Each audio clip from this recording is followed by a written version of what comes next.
Expand your vocabulary with our Core 2000 Words ebook. It's free and packed with essential expressions that you'll use on a daily basis. Start building your vocabulary today. Click the link in the description below to download your free Greek ebook before it's gone. Hello everyone! And should I change the shirt? It's always the same in all the classrooms. No, I keep it only for this. I take it off and I put it then again. Welcome to another video of GreekPod101.com, and today we'll talk about must-know autumn vocabulary. You must know this kind of vocabulary for the autumn. Okay, number one. Pullover, sweater. The most important. Pullover. Pullover. Not pull over. Pullover. Sweater. Το pullover αυτό είναι 100% μάλινο. Oh yes, this I have to repeat. Το pullover αυτό είναι 100% μάλινο. This sweater is 100% wool. Βροχερός, rainy. Βροχερός. Βροχερός. Βροχερός. Rainy. Λατρεύω τον βροχερό καιρό. I love rainy weather. I love it. No, I don't. I love sunny weather, like that, like today. Spring. This is what I love. Ανεμώδης, windy. Ανεμώδης. Ανεμώδης. Ανεμώδης. Windy. Ο καιρός σήμερα είναι ιδιαίτερα ανεμώδης. The weather today is quite windy. Δροσερός, cool. Δροσερός. Δροσερός. Δροσερός. Cool. Cool, man. Τα πρωινά στο χωριό είναι πολύ δροσερά. Τα πρωινά στο χωριό είναι πολύ δροσερά. The mornings in the village are very cool. Cool. They are very cool, you know. Indeed, they are really cool. If you are going to the village and there is mountains around and it's in the forest, you have to have a lot of sweaters, a lot of pullovers and a lot of blankets in the house to survive. I have passed from all of this. Φθινόπορο, autumn. Φθινόπορο. Φθινόπορο. Φθινόπορο.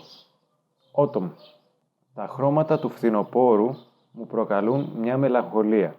The colors of autumn make me feel melancholic. Κρύωμα, cold. Κρύωμα. Κρύωμα. Κρύωμα. Cold. Flu. This you will have it all the time during the autumn season because it's a change of the weather that makes you not to know how to get dressed. So you are sweating and then you are getting cold and then you are getting sweat again. So you get the flu anyway. So be careful during the autumn. If you are in Greece, be careful what you are wearing. Κάστανο, chestnut. Κάστανο. Κάστανο. Κάστανο. Chestnut. I love κάστανα. Κάστανο is the one piece. Κάστανα is the chestnuts. Αγαπάω τα κάστανα. I love chestnuts. Magnifique. And if you put a little of coconut oil, I will make now. I don't care. Spring, summer, I will make it now. I'm going later to make. Μακριμάνικο, πουκάμισο. Long sleeved shirt. Μακριμάνικο πουκάμισο. Μακριμάνικο πουκάμισο. Μακριμάνικο πουκάμισο. What is this? Long sleeved shirt. This is a long sleeved shirt. Exactly. Φόρα μακριμάνικο πουκάμισο. Σήμερα κάνει ψύχρα το βράδυ. Wear a long sleeved shirt today. It's chilly at night. Be careful about this because during the night it's always chilly in autumn season. So don't see now that it's sunny. Okay? Don't get affected from this. Usually it's a little cloudy, a little rainy, a little windy. So be aware. Φύλλα που πέφτουν. Falling leaves. Φύλλα που πέφτουν. Φύλλα που πέφτουν. Falling leaves. Το παιδί καθόταν κάτω από το δέντρο, παρακολουθώντας τα φύλλα που έπεφταν. This is in past tense. The kid was sitting under the tree, watching the falling leaves. very melancholic.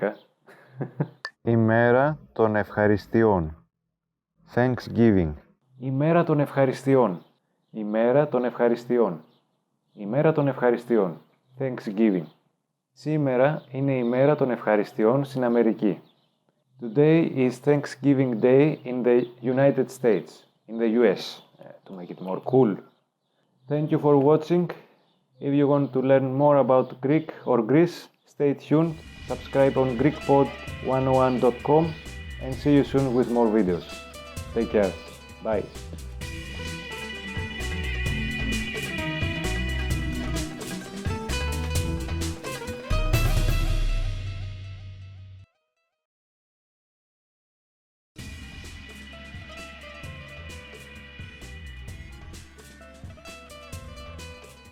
Hi, welcome to Introduction to Greek. My name is Alicia, and I'm joined by... Hi everyone, I'm Chrissy. In this series, you'll learn everything you need to know to start learning Greek. That's right, and we're here to help guide you through your journey. In this lesson, you'll learn the reasons why you should start learning a new language, why you should learn Greek in particular, and how to get started. So let's start with a question. Why learn a new language?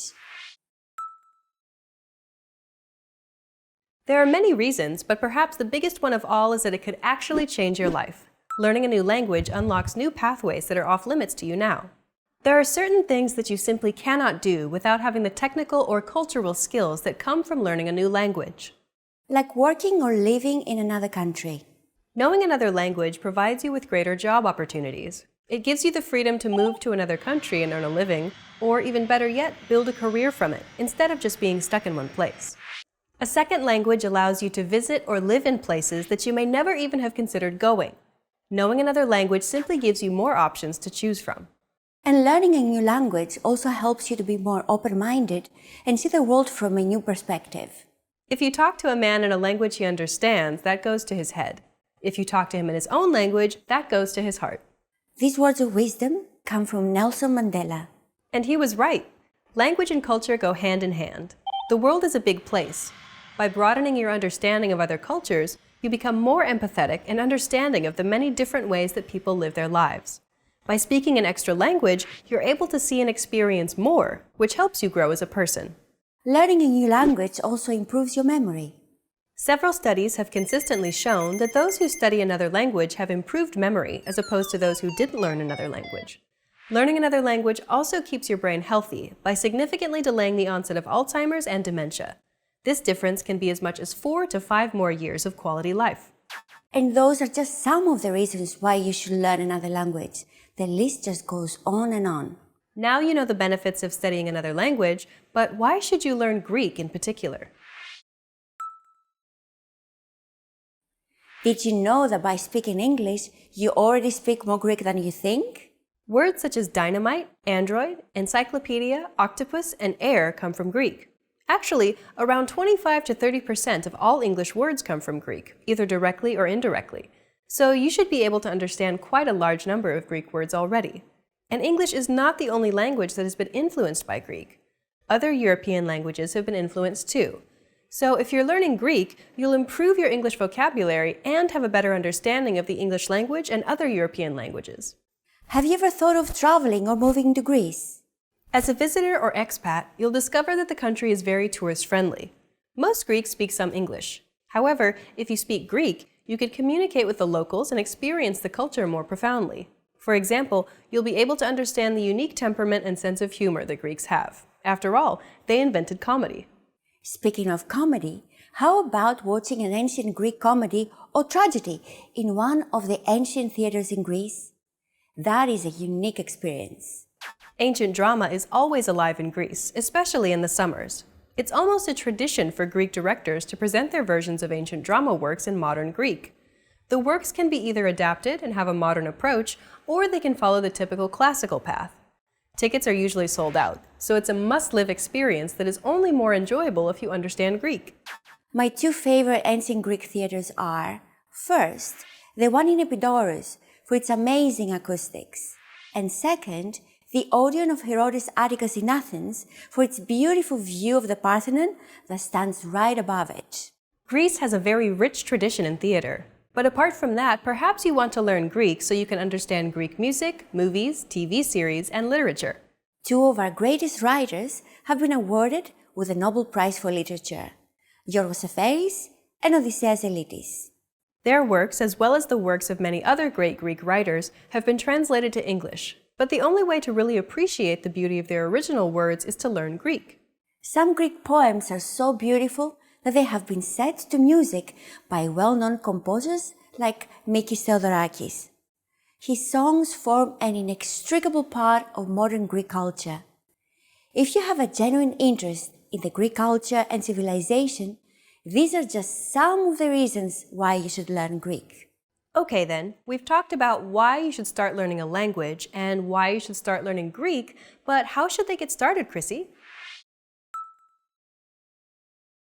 Well, it's as simple as learning your first word in Greek and building up from there. But like we said at the beginning, you already know some Greek. Βιολογία, αστροναύτης, μικροσκόπιο. These are words that have made their way into English, but the reverse is also true. Many English words have also made their way into Greek. Video clip, chips, basketball.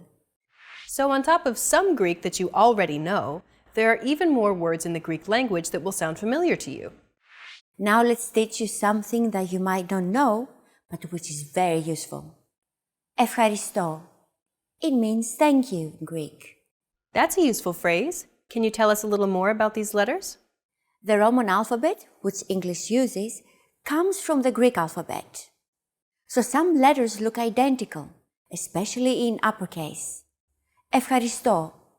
Each letter represents a unique sound, but sometimes some letter combinations create different sounds. You'll learn the Greek writing system eventually, but for now, let's put up some romanization to help you get started. Ευχαριστώ. That certainly makes things much easier to learn. Okay, now listen and repeat after Chrissy. Ευχαριστώ. Now you try. Ευχαριστώ. Your turn again. Ευχαριστώ. Well done. Now you know how to say thank you in Greek. We've covered a lot of things already, so why don't we wrap up the first lesson by recapping what we've learned. In this lesson, you learned that studying another language has many benefits, such as making you more cultured and improving your memory. Greece has a colorful history, with many things for you to see and learn. And to say thank you in Greek, it's Ευχαριστώ. See you in the next lesson. Bye! Bye.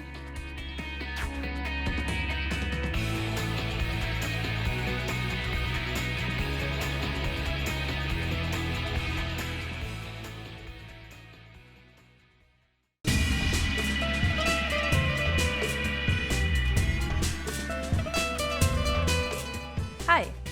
Welcome to Introduction to Greek. My name is Alicia, and I'm joined by... Hi everyone, I'm Chrissy.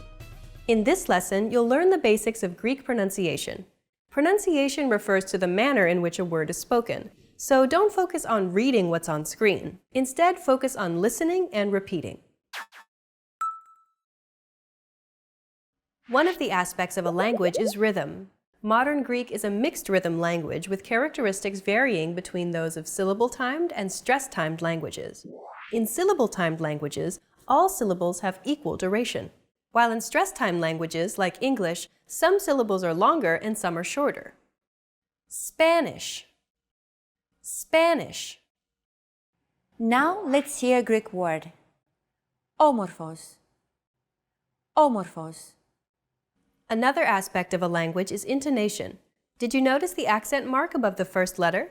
There is only one type of accent mark in modern Greek, the acute accent. It adds stress to a syllable.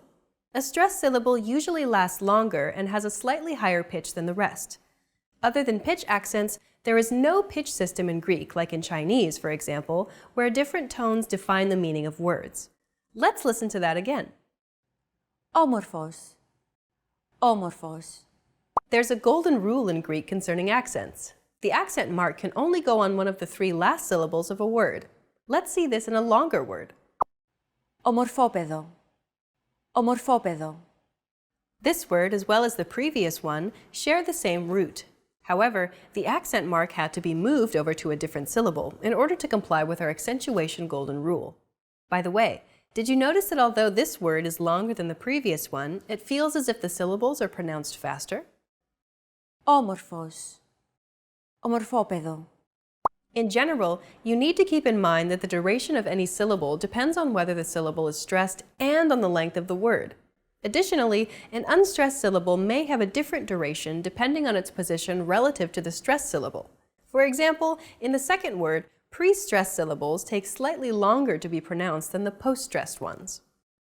Imagine this rhythm is a roller coaster ride. The pre-stressed syllables are like going up to the highest point slowly. The stressed syllable is like waiting at the top for a while. And then the post-stressed syllables are like the very fast fall. Of course, while Greeks speak, these duration differences between syllables are very small and hard to notice. Ομορφόπεδο. Ομορφόπεδο. Greek is considered a fast-spoken language. Laboratory experiments have shown that a Greek speaker pronounces more syllables per second than an English speaker. There are 5 vowel sounds in Greek that are represented by 7 letters and 4 double vowel combinations. A, E, I, O, U. It's really that simple. The vowel sounds in Greek are exactly the same as the vowel sounds in English. A, E, I, O, U. Okay, let's move on. There are 34 consonant sounds in Greek that are represented by 17 letters and 6 double consonant combinations. Let's hear them.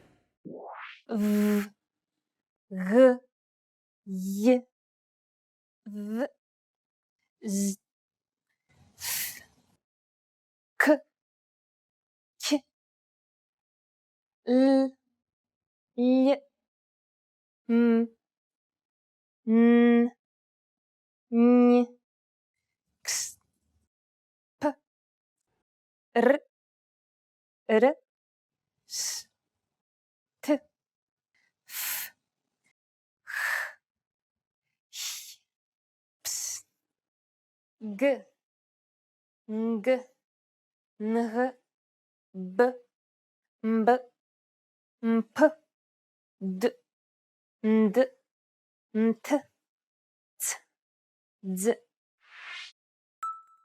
In the previous lesson, you learned that around 25 to 30% of English words come from Greek, either directly or indirectly, which is quite a lot. But did you also know that apart from the Greek vowels, which are very easy to pronounce, out of the 34 consonant sounds in Greek, you already know 26 of them? That means that if you were to simply imitate a Greek speaker, your pronunciation would be correct most of the time. For example, listen and repeat after Chrissy. Παρακαλώ. Παρακαλώ. Chances are your pronunciation was pretty spot on. The P, R, K, and L sounds are practically identical to English.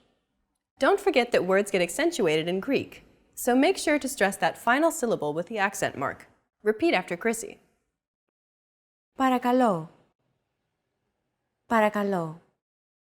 Since most sounds in Greek are identical to English, you only need to pay attention to the few sounds that are completely new to you. There are only 8 unique Greek consonant sounds that you need to learn to perfect your Greek pronunciation. One of these sounds can be heard in the following word. Συγγνώμη. This word is often romanized like this. Συγγνώμη. This character isn't pronounced using an English G sound at all. Γ. It's like a very soft, continuous, and loosely held G, almost as if you're gargling, but don't make it sound too throaty. Γ. There's no such sound in English, but most people would transcribe this using the letter G, because that's the closest equivalent in English. Pronouncing it like an English G, however, would be a huge mistake. To get that sound right, your tongue and the back part of your mouth should be barely separated from each other while you blow a steady stream of air between the small separation. Another approach is to try to pronounce a G as if an H sound were to follow after it and hold that sound while you exhale. The after sound created by that H is what you're looking for. Listen as Chrissy demonstrates. Repeat after her.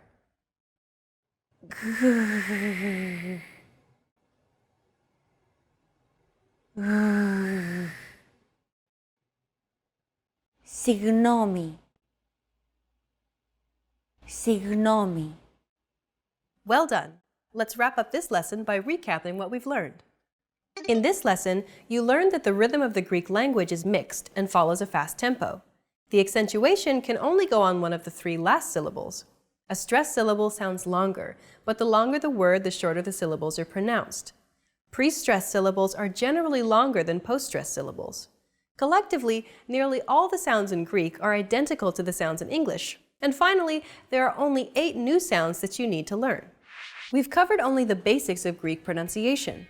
If you're interested in learning more, check out the entire course we created named The Ultimate Guide to Greek Pronunciation.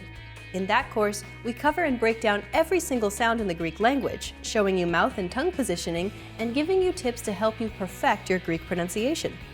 In the next lesson, we'll introduce you to the basics of Greek grammar, where you'll learn about Greek word order and how to build basic phrases in Greek.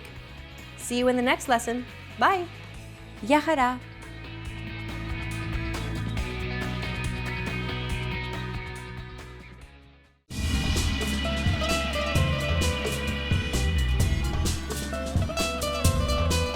Hi! Welcome to Introduction to Greek. My name is Alicia, and I'm joined by... Hi everyone, I'm Chrissy. In this lesson, you'll learn the basics of Greek grammar. We won't be going into too much depth because it's impossible to condense everything into one short video lesson, but this video will give you a good idea of the main points of Greek grammar. The Greek language has one of the most extensive vocabularies in the world. All Greek words can be categorized into 10 different parts of speech.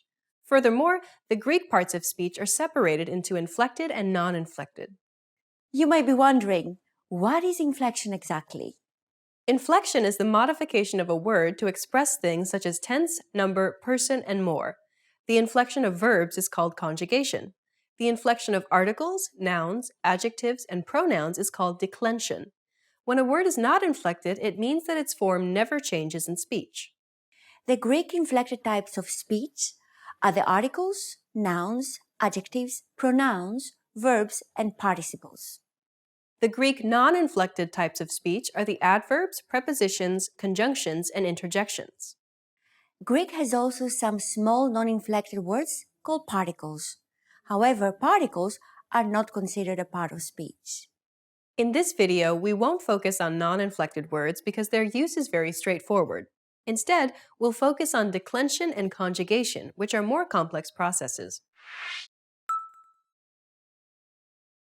In Greek, articles, nouns, adjectives, pronouns, and the passive voice participles are declinable. That means that they have different forms, just like the English noun cat changes to cats in the plural. The whole set of different forms that a declinable word may present in Greek is called declension. Or klisi, literally meaning inclination. And each different form a declinable word may have is called case. Or ptosi, literally meaning fall. There are 4 cases in Greek: the nominative, the genitive, the accusative, and the vocative case. In Greek, the nominative case has always been considered a direct case or orthiptosi, together with the vocative. The genitive and the accusative, on the other hand, were always considered to be oblique cases, or pleiestoses. But what do direct and oblique mean here?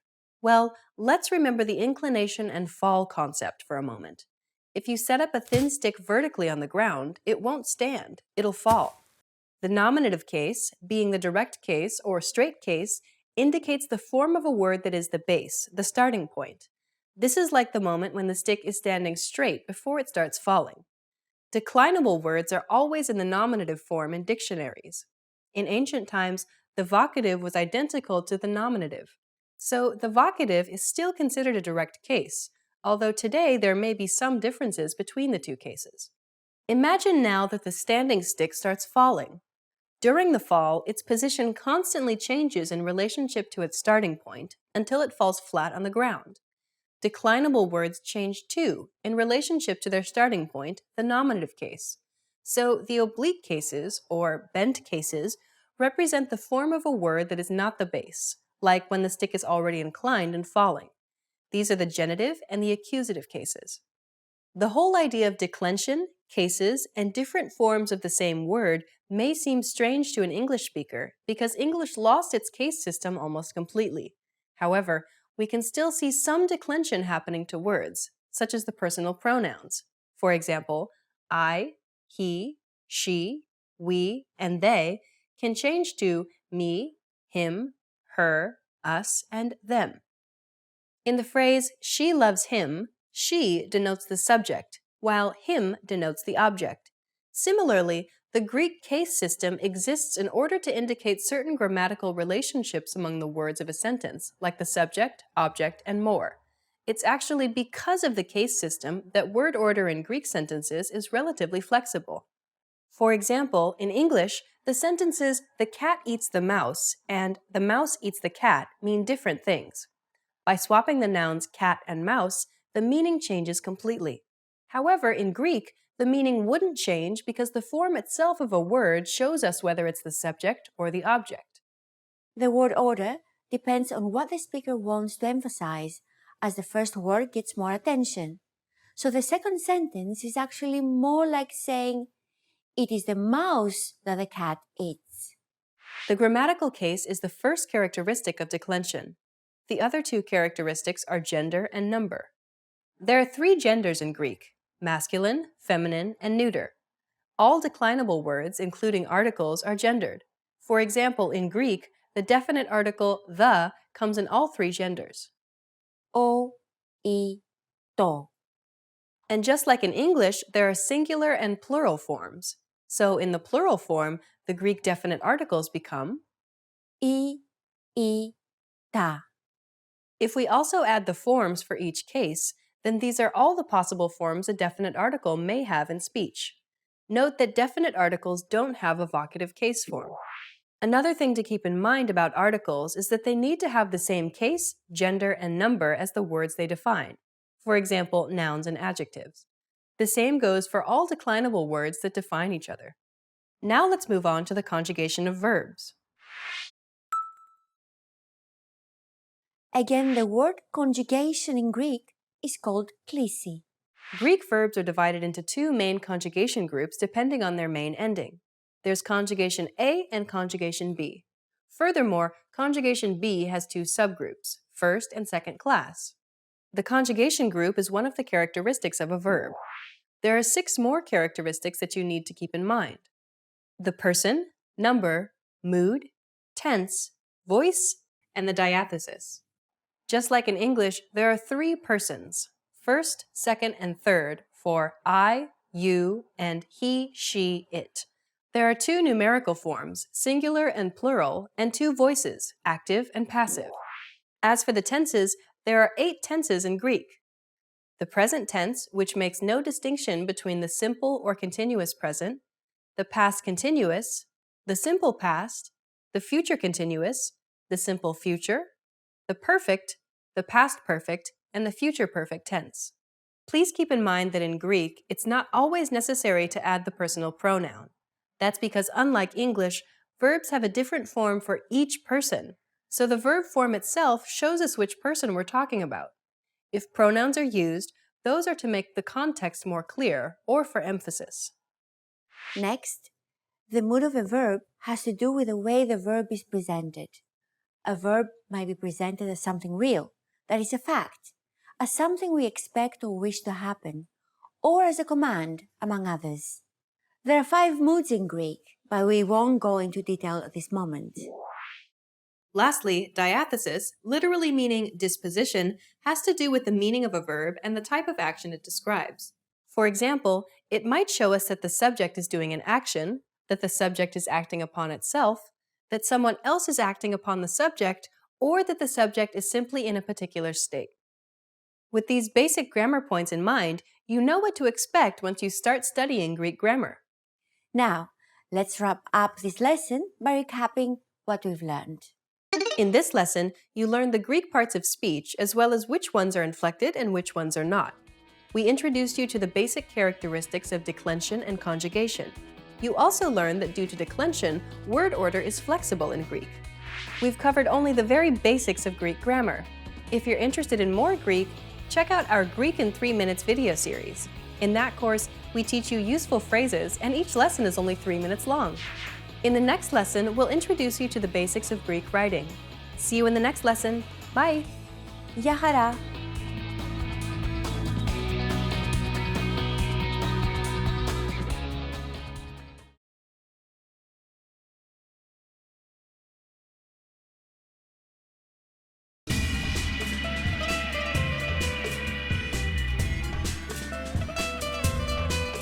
Hi! Welcome to Introduction to Greek. My name is Alicia, and I'm joined by... Hi everyone, I'm Chrissy. In this lesson, you'll learn the basics of Greek writing. The Greek alphabet consists of 24 letters. There are 17 consonants and 7 vowels. Alpha, Β, Γ, Δέλτα, Έψιλον, Ζ, Ήτα, Θ, Ι, Κάπα, Λάμδα, Μη, Νι, Ξι, Όμικρον, Πι, Ρο, Σίγμα, Ταφ, Ήψιλον, Φι, Χ, Ψ, Ωμέγα. There is an uppercase and a lowercase version for each letter, just like in English. However, the letter sigma, which is equivalent to the English S, has an extra lowercase form, which is used only when sigma is the final letter of a word. The Greek alphabet was the basis for the Roman alphabet, which English uses, so you'll see a lot of similarities between the uppercase Greek and English letters. All uppercase letters are written above the line, just like most lowercase letters. However, there are some lowercase letters that extend a little bit below the line. These are Β, Γ, Ζ, Ήτα, Μη, Ξι, Ρο, Φι, Χ, and Ψ. Depending on the handwriting of a person, Β and Ήτα may also be written completely above the line by shortening their extended lines. Although Greek can also be handwritten in cursive style, this is not how Greeks usually write, as learning cursive writing is not compulsory at school. When writing in Greek, the order of letters is from left to right, with spaces between the words, just like in English. For example, το μολύβι μου. The only difference is that Greek uses accent marks over the stressed syllables. The main punctuation marks include the period, the comma, the exclamation mark, the question mark, which actually looks like an English semicolon, and the quotation marks. The Greek semicolon, which is literally called upper dot in Greek, is a dot that is placed at mid-letter height. After an upper dot, the next word doesn't need to be capitalized. But after a period, an exclamation mark, and a question mark, you should capitalize the first letter of a new sentence, just like you would do in English. Over the last few years, the internet and smartphones have become an important part of our lives. As the need for communication through text messages has increased, this inevitably has affected the way Greeks type in their own language. If you have any Greek friends in your social media, perhaps you've noticed that occasionally some of them might type Greek words using the English alphabet instead of the Greek. This hybrid is called Greeklish, and it's a bad habit that you should not make your own. The excuse for this is that typing with English letters is much faster than typing in Greek, because one doesn't have to add the accent marks. It also camouflages spelling mistakes. Despite saving time, however, Greeklish makes reading a sentence much harder for Greeks, especially on longer texts. Sometimes reading too much Greeklish makes even native speakers forget how words are properly spelled. Overall, it gives a bad impression. The reason we are mentioning Greeklish is just in case you saw it somewhere and were wondering about it. So if you're serious about learning how to read and write Greek, you should stick to the Greek alphabet and to proper writing. But even when using the Greek alphabet, you might see other bad writing habits on social media. For example, some people write in uppercase letters only, or write normally but without any accent marks. Some people also seem to be using the English question mark instead of the Greek one, or the English quotation marks instead of the Greek ones. Please do not do any of those things when writing in Greek. Okay, Let's wrap up this lesson by recapping what we've learned. In this lesson, you learned the Greek alphabet and how the letters are written in relation to each other and to the line. You learned some basic punctuation marks, as well as what bad writing habits you should absolutely avoid. We've covered the very basics of Greek writing. Check out our Greek Alphabet Made Easy series to learn more about the Greek alphabet, the letter combinations, the Greek punctuation, and how to handwrite each letter. In the next lesson, you'll be entering Greek Boot Camp, where you'll learn useful beginner phrases to get you speaking Greek right away. See you in the next lesson. Bye! Γεια χαρά!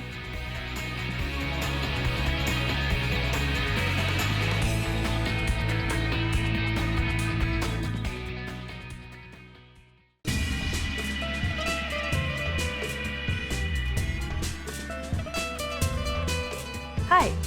Welcome to Introduction to Greek. My name is Alicia, and I'm joined by... Hi everyone, I'm Chrissy. In this lesson, we'll focus on teaching you the most useful Greek words and phrases for absolute beginners. Make sure you're repeating the words out loud after I say the examples. Are you ready? Let's get started. The best phrase to learn when studying a new language is one that expresses gratitude and appreciation. If you had to learn only a single phrase, this would be it. We taught you this word in the first lesson of this series. Do you remember what it was? Ευχαριστώ. It means thank you.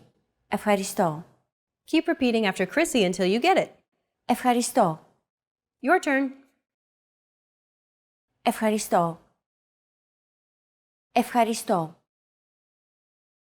Do you remember this mark here? We talked about it in lesson 2. It's the accent mark, and it indicates that this syllable is stressed. A stressed syllable is pronounced slightly longer and at a higher pitch than the rest of the syllables in a word. Listen again to how Chrissy is pronouncing this word and repeat. Ευχαριστώ. Okay, the next phrase we'll teach you is perhaps the second most useful of all phrases. It's to apologize or to excuse yourself. We taught you this phrase in lesson 2. Do you remember what it was? Συγγνώμη. And it means excuse me or I'm sorry. Συγγνώμη. Use this phrase when you want to grab a waiter's attention or when you're hustling through the busy streets of Athens. Συγγνώμη. Your turn. Συγγνώμη. Imagine you're on the street and you want to stop someone to ask them for directions. What do you say? Συγγνώμη. Okay, one last time. Συγγνώμη. Now you can say thank you, excuse me, and I'm sorry in Greek. Let's move on. Asking where something is an incredibly important and useful phrase to learn. You're going to need this when asking where the toilet, the metro station, or where the hotel is. To ask where something is, you need to add an article in one of the 3 genders, plus the name of the place or location after this phrase here. Πού είναι? For example, you want to ask, where is the toilet? You need to use the feminine article because the word toilet, which the article defines, is feminine in Greek. Πού είναι η τουαλέτα? When you first start learning Greek, don't worry too much about mixing up the gender of articles. This is something you learn with time and a lot of study. Plus, Greeks will understand your question well enough no matter what. Next, for the metro station, it'll be... Πού είναι ο σταθμός του μετρό? And so on. You can ask where something is by simply starting with... Πού είναι? Πού means where. Είναι translates to is. Remember that what looks like an English semicolon is actually a question mark in Greek. Altogether, it's... Πού είναι? Your turn. Πού είναι? Πού είναι? Okay, now let's teach you some vocabulary so that you can use it in the sentence. Here are some of the most common words you'll need to learn alongside their articles. Η τουαλέτα. The toilet. Η τουαλέτα. Πού είναι η τουαλέτα? Next, Ο σταθμός του μετρό. the metro station. Ο σταθμός του μετρό. Πού είναι ο σταθμός του μετρό? If you ask someone this question, they'll direct you to the closest metro station. If you'd like to ask where a specific metro station is, Like the Acropolis metro station, for example, simply place the station name after metro station. Ο σταθμός του μετρό. Ο σταθμός του μετρό Ακρόπολη. Πού είναι ο σταθμός του μετρό Ακρόπολη? Next, Το ξενοδοχείο. the hotel. Το ξενοδοχείο. Πού είναι το ξενοδοχείο? For a specific hotel, do the same thing as a metro station. Just place the name after hotel. Το ξενοδοχείο. Το ξενοδοχείο Hilton. Πού είναι το ξενοδοχείο Hilton? Next, Το σούπερ μάρκετ. the supermarket. Το σούπερ μάρκετ. Πού είναι το σούπερ μάρκετ? You can substitute almost anything and simply put Πού είναι? at the beginning of your sentence to ask where something is in Greek. In this final lesson, you learned how to say thank you, excuse me, I'm sorry, and how to ask where something is in Greek. And in this series, we introduced you to the basics of Greek pronunciation, grammar, writing, and more. Let's conclude with some parting advice from Chrissy and listen to some of her tips on how to learn Greek from a native Greek perspective. First of all, if you want to improve your pronunciation and communication skills, try not to fit all Greek sounds onto those of the English alphabet. One effective way to initially master Greek pronunciation is to watch and study contemporary Greek videos. That's because we often use expressions and hand gestures in daily conversations that aren't necessarily introduced in grammar textbooks. Secondly, don't rely on romanization too much. The biggest mistake that I often see is learners using English letters instead of the Greek alphabet. Although romanization is helpful, it might not represent the exact sounds of Greek, since for some consonant sounds we only have a rough equivalent in English. One such example is the word gata, meaning cat. This is usually romanized with an initial G letter, but it is not pronounced gata. The first consonant is softer, gata. Watching contemporary videos such as our videos here at GreekPod101.com will ensure that you are learning real, applicable Greek in the fastest and most effective way. You've reached the end of this course, Introduction to Greek, but it's only the beginning of your journey to Greek fluency. Where do you go from here? Try our Greek in 3-minute series, where we teach you beginner vocab and even more useful phrases. Or check out any of our other video series. We have many different categories for you to choose from. Good luck as you continue learning Greek, and I'll see you in another video. Bye! Γεια χαρά!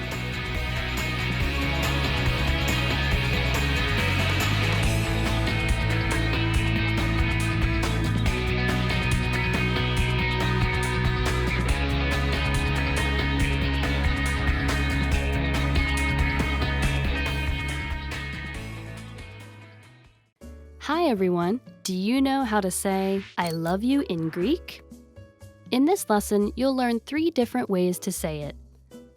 Let's start with how to express your feelings to your loved one. Σ' αγαπώ. Σ' αγαπώ. Σ' αγαπώ. Or if you want to explain those butterflies in your stomach, you can say Σημαίνεις τόσα πολλά για μένα. Σημαίνεις τόσα πολλά για μένα. Σημαίνεις τόσα πολλά για μένα.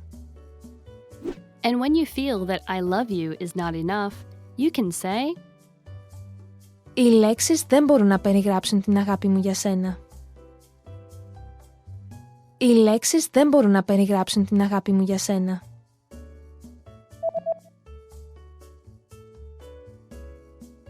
Οι λέξεις δεν μπορούν να περιγράψουν την αγάπη μου για σένα. You just learned 3 different ways to say I love you in Greek. And if you're interested in learning more, don't forget to download your free Romance and Love cheat sheet, which includes romantic words, compliments, and pickup lines. Check out the description below and go to GreekPod101.com now. See you next time! Expand your vocabulary with our Core 2000 Words ebook. It's free and packed with essential expressions that you'll use on a daily basis.